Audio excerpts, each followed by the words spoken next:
Hey everyone, I hope that all of you are doing well. In this episode, I'm going to cover once again the LLM Council architecture by the GOAT, Andrei Karpathy. And I'm going to take a deeper dive on how it works, and we're going to try it out with different test cases. It's going to be interesting. Stay around. Okay, so I took two questions that I find really interesting. The first one is, if you had to design a perfect Sunday for a stressed office worker, so they start Monday energized instead of drained, what would that day look like in detail? So, pretty interesting approaches from each one of the LLMs. So, as you can see, GPT 5.1 offers some core principles: nervous system downshift, genuine rest, gentle structure, early kind shutdown. And then it provides a detailed list of how you should plan out your day. When we look at Gemini Pro, it talks about the three biggest enemies, which is decision fatigue, the Sunday scaries, and physical stagnation. So it says the goal isn't to be hyperproductive, nor is it to rot on the couch. The goal is active recovery with some hydration, light walks, exercises. Claude just goes on and gives you the routine itself.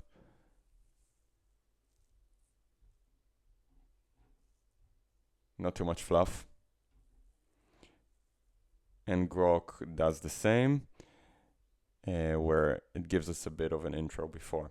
Now, when we go down, we see as I said in the last video about the LLM Council, that we have the peer ranking where each one of the LLMs gives a score anonymously to all of the LLMs. So if we scroll down, we see ChatGPT gave itself position number 1, Gemini position number 2, Grok position number 3, and Claude Sonnet position number 4.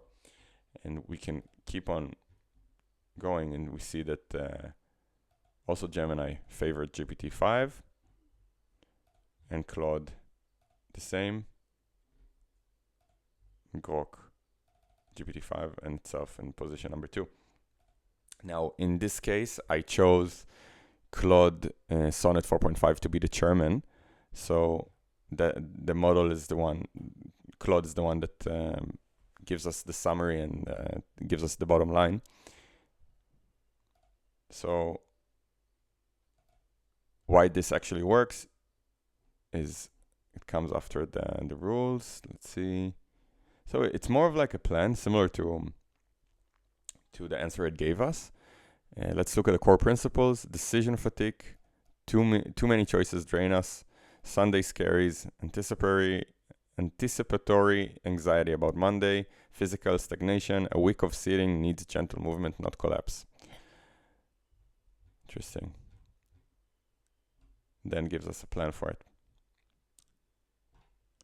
So what it did, it took the answers of all 4, and it gave us some kind of an aggregated answer where it clearly gives ChatGPT more weight, but still it takes some points from Gemini. Where it comes to decision fatigue, Sunday scaries, those points, just copy them and use them.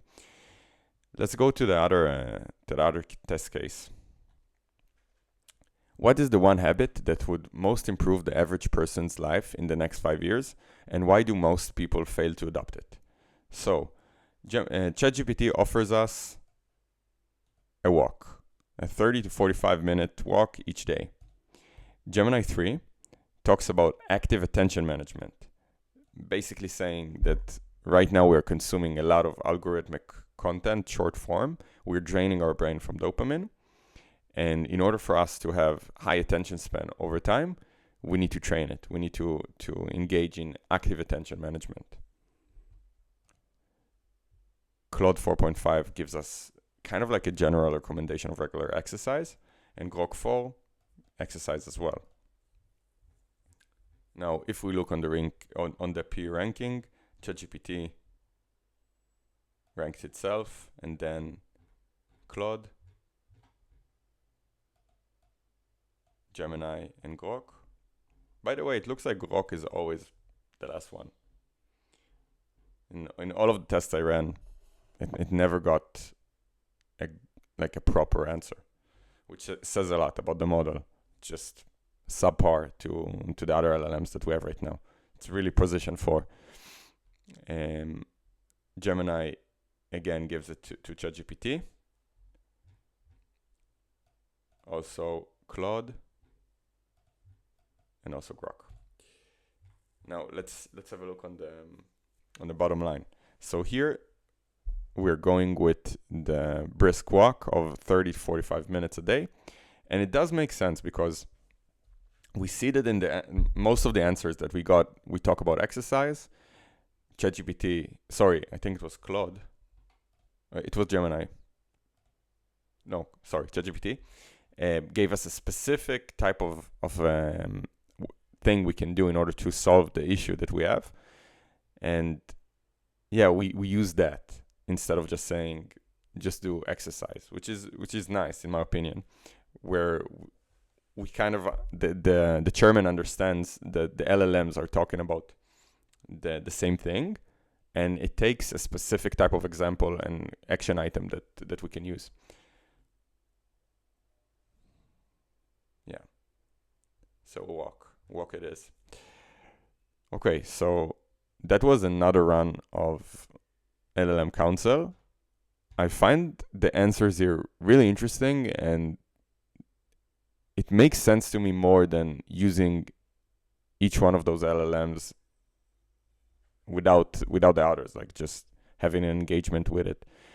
I have a feeling that this architecture is gonna, I need to read a bit about the benchmarks to see how well it performs against other LLMs, meaning like, do we get better results using the LLM Council architecture rather than just engaging with ChatGPT?